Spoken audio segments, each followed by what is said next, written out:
Chapter 92. Roles, Part 3. There was nothing left to do. There was nothing left to plan. There was nothing left to think.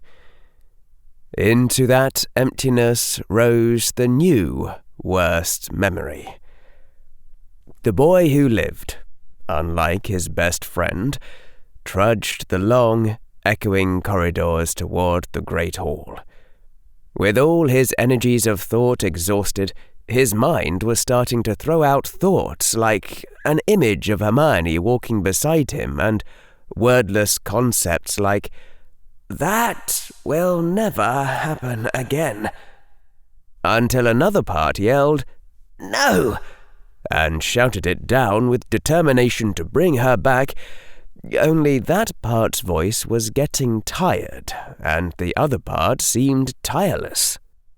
Another part of his mind insisted on reviewing what he'd said to Professor McGonagall and Dad and Mum, even though he'd only been trying to get them out of there as quickly as possible and had been running on limited mental energy. As though somehow he could have done better by an act of his defective will. What would be left of his relationship with his parents now? Harry couldn't guess.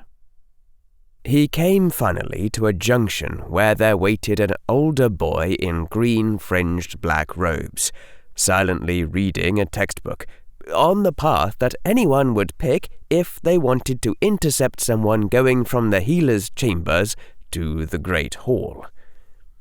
Harry was wearing the cloak of invisibility, of course. He'd put it on after leaving the office, rendering himself immune to almost all forms of magical detection. There was no point in making it easy for anyone trying to find him and kill him, and Harry was almost set to continue past without bothering to find out what was going on, when he recognized the Slytherin boy's face. Realization dawned on Harry then. Of course, one of the students who had stayed in school over the Easter holiday would naturally have been. "You were waiting for me?" Harry said out loud without removing the cloak. The Slytherin boy jerked back, hitting his head against the wall, his fifth-year charms textbook dropping from his hands, before he looked up with wide eyes. "You're invisible, yes. Say what you mean to say."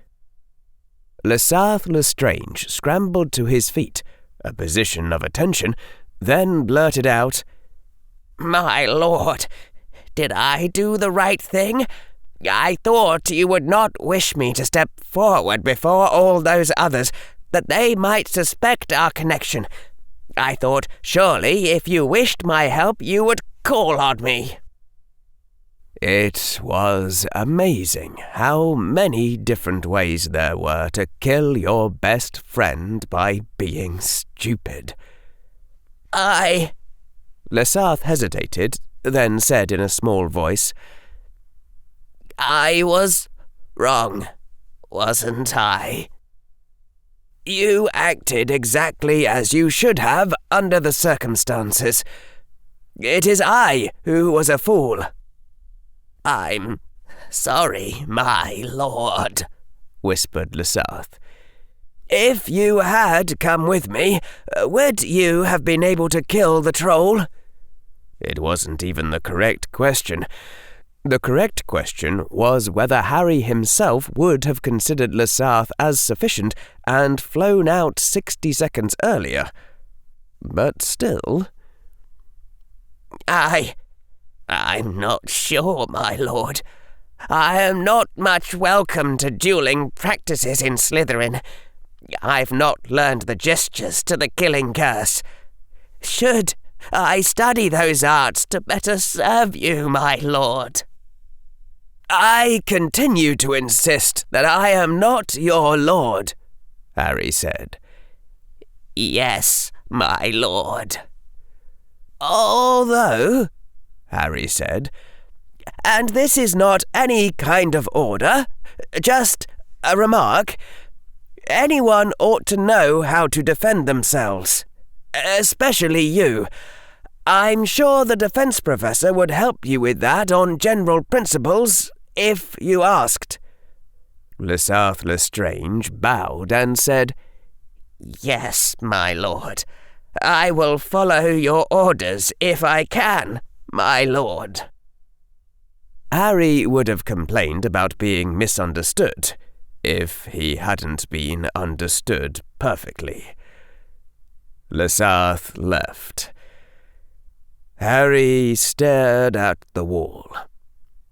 He had honestly thought that he'd already figured out all the different ways that he had been stupid after spending half a day thinking about it. Apparently, this had just been more overconfidence on his part. "Do we understand what we did wrong?" his Slytherin side said coldly. "Yes," Harry thought.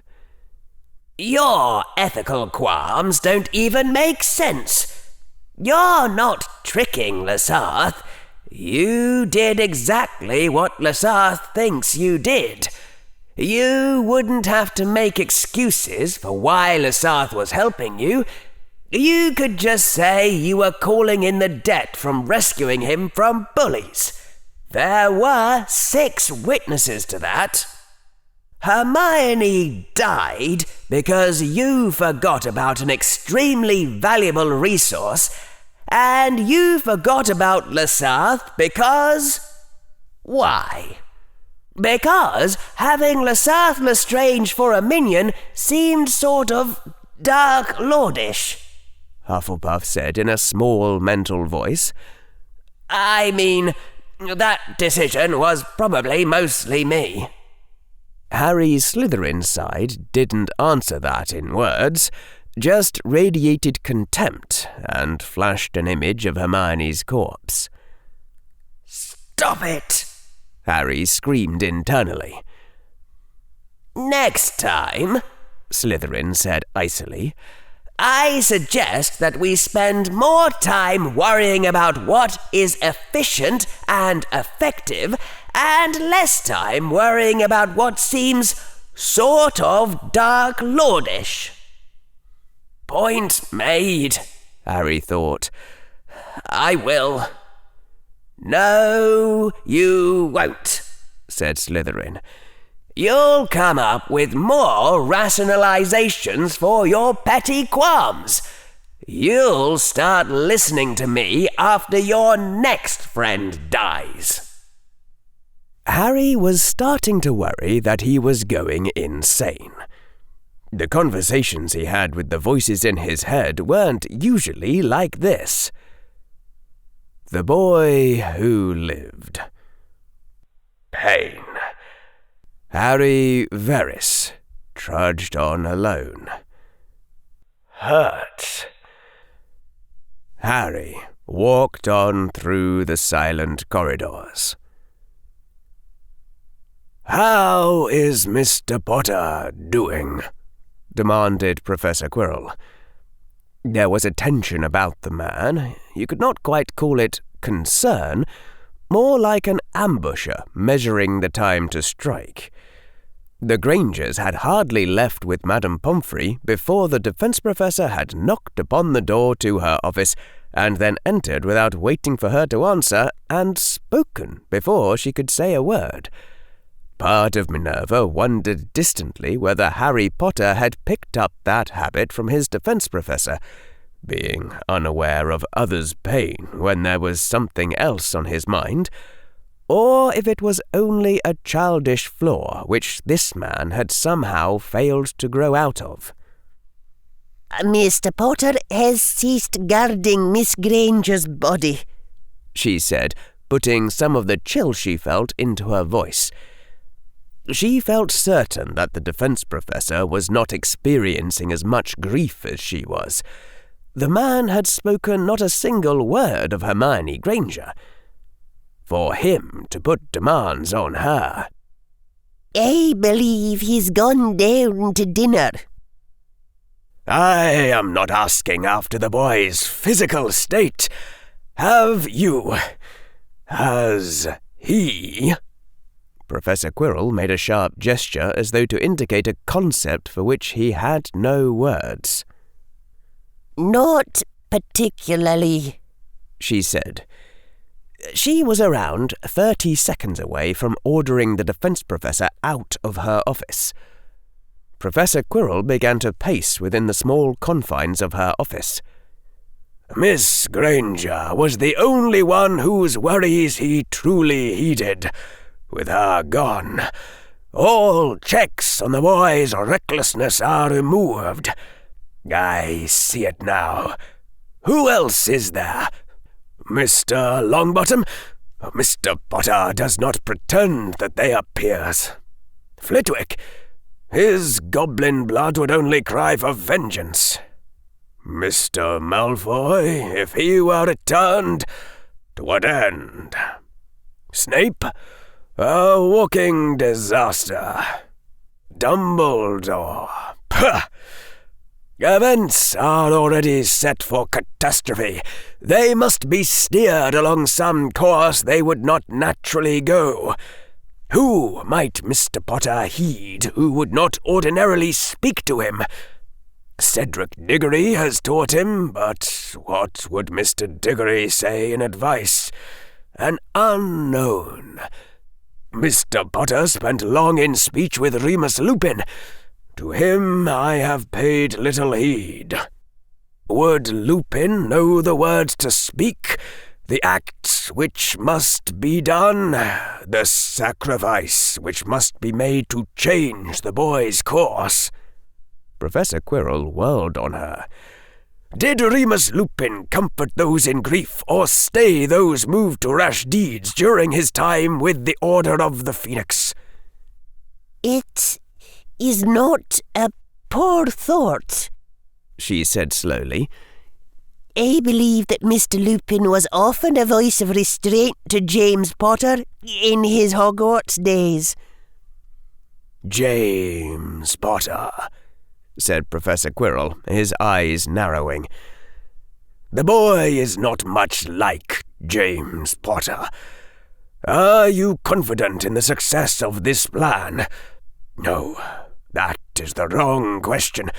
We are not limited to a single plan. Are you certain that this plan will be enough, that we need essay no others? Asked in such fashion, the question answers itself. The path leading to disaster must be averted along every possible point of intervention. The defense professor had resumed pacing the confines of her office, reaching one wall, turning on his heel, pacing to the other. My apologies, Professor. She did not bother keeping the sharpness from her voice. But I have quite reached my limits for the day. You may go. You! Professor Quirrell spun, and she found herself gazing directly into eyes of icy blue. You would be the first one I would think of after Miss Granger, to stay the boy from a folly. Have you already done your utmost? Of course you have not. How dare he suggest that?